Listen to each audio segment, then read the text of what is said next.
What's up guys, my name's Citrus and I was a rogue in one of the top 100 rating guilds in the world during Vanilla and BC, and I'm here bringing you my Rogue Macros Guide for Classic WoW. So here are the macros we're going to be explaining today. As you can see, I use a good bit of macros for my rogue. The first macro we're going to be going over is Stealth. This macro will put you in stealth if you're not, without unstealthing you if you spam the button. I also have it set up so that you can right click the button to unstealth and hold shift with whatever keybind stealth is attached to use cheap shot. Our Vanish macro is very similar. It will check your combat state and only actually use stealth if you're in combat. Otherwise, it will save you the Vanish powder and the cooldown by using stealth instead. This Ambush macro is very important for subtlety builds and PvP. It will equip you with whatever dagger you choose into your main hand before using ambush. The stopattack is so that you don't accidentally auto attack before your ambush goes off. It will start auto attacking only when out of stealth. It also automatically targets the closest enemy to you, just in case you forgot and clicked off accidentally. Our Sinister Strike macro will equip whatever high damage weapon into your main hand before using Sinister Strike, to ensure maximum damage output. It works perfectly in conjunction with the ambush macro from before. A note, slot 16 is your main hand and 17 is your offhand. This macro will also cast Riposte if it is available. Being that Riposte is off the GCD, it is fine to have both casting at the same time, when normally this is a bad thing.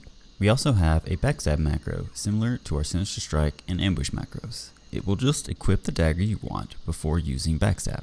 Moving on to Pickpocket. This macro will stealth you if you aren't, then it will pickpocket the mob for you. It's an easy to spam macro for easily making that mount money. After that, we have Sap.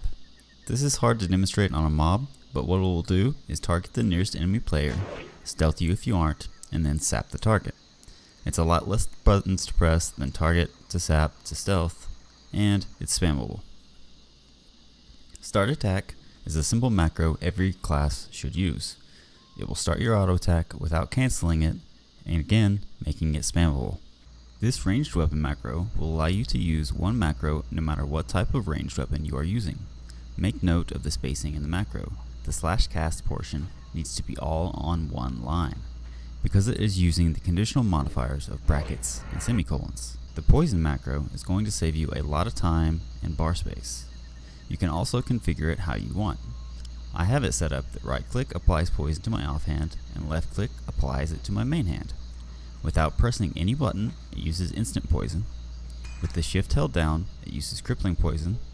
With control held down, it uses mind numbing poison, and with alt held down, it uses wound poison. The click static pop-up will just auto confirm the replacing poison on your weapon. This is optional, but I like the time it saves. Two extra macros. The first one is simple. Cold blood, eviscerate. Big damage, much dead. Not much else to say. Last, we have blind. This is a super useful in PvP or difficult dungeons. It will first attempt to cast blind on your target if you are mousing over one. Otherwise, it will just cast it on your normal default target, so that you can use blind without having to decard target and lose combo points. Alright guys, this has been my video guide to rogue macros. Next time we're going to be going over mods to enhance your gameplay. If there's any macros that you use that I didn't go over, please leave a comment below. If you enjoyed the video, please hit that like and subscribe button to stay tuned for more WoW Classic Rogue content. Peace.